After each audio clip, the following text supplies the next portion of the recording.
iPhone harus diberikan. Nah, pada saat giliran umur nih, sabar ya. Pertanyaannya jadi remaja ya pada saat ini yang untuk kalangan mahasiswa saya sendiri ataupun mahasiswa yang lain ya mungkin lebih banyak membekali diri dengan ilmu-ilmu pengetahuan ya, mungkin tentang HIV, tentang agama, memperdalam agama ya, mengisi waktu luang ya. Jadi jangan sampai kita ada waktu yang untuk berpikir ataupun untuk membicarakan ataupun mencoba-coba hal yang tidak perlu. Jadi isi luang dengan apa? Dengan olahraga, dengan belajar kelompok ya. Jadi dengan misalnya membuat sebuah karya. Jadi sekarang ini banyak yang bisa dilakukan positif, membuat YouTube misalnya. Lah itu nanti lama-lama kan akan menghasilkan uang juga ya. Jadi khususnya ini jadi di UDB juga ini mahasiswa itu diajarkan juga tentang inovasi dan kreativitas ya. Jadi mahasiswa itu yang notabene masih berusia remaja itu juga sangat waktunya habis untuk berkarya. Jadi dihabiskan waktu untuk berkarya, jangan sampai kita membuang-buang waktu, apalagi mempunyai pergaulan yang bebas ya. Walaupun saat ini mungkin banyak sekali ya dengan pasang story WA media sosial itu sangat mudah ya itu.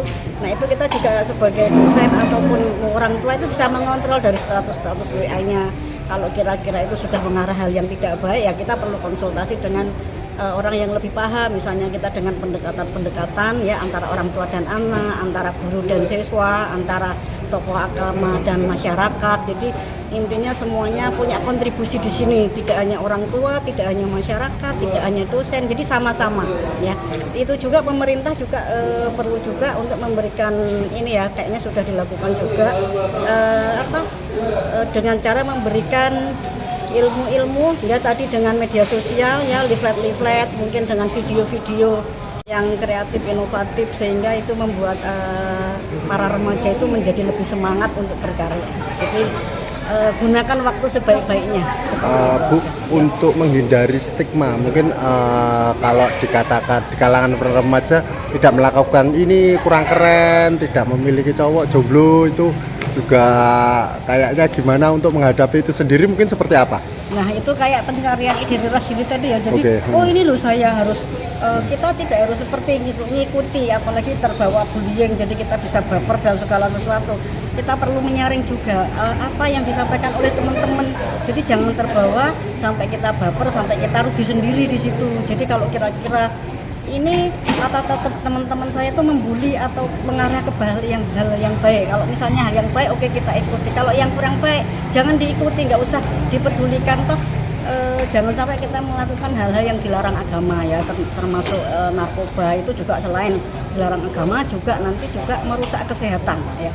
Jadi kesehatan kita nanti bisa rusak ya. Saya sering juga memberikan pelayanan kepada merawat pasien yang terkena HIV itu kalau sudah sakau, udah kayak orang mau sekarat, jadi sakaratul maut gitu ya, sudah seperti orang sudah mau meninggal. Jadi jangan sampai diuji cobakan, tidak perlu kita harus baper, terbawa perasaan dengan kata-kata teman-teman yang sekiranya itu tidak baik atau tidak mendukung untuk kesuksesan kita. Jadi mana yang membuat kita sukses itulah yang akan kita ikuti. Kalau kira-kira teman-teman berkata yang pembuli dan tidak ada manfaatnya, tidak ada faedahnya, ya kita tetap berteman baik saja, tapi nggak usah terlalu dipikirkan, biarkan saja gitu kan. Yang di merah itu pikirannya selalu, tapi kalau yang di biru itu dia menunjukkan bahwa dia itu baik-baik saja sama semua orang. iPhone harus diberikan. Nah pada saat giliran umur nih, sabar ya.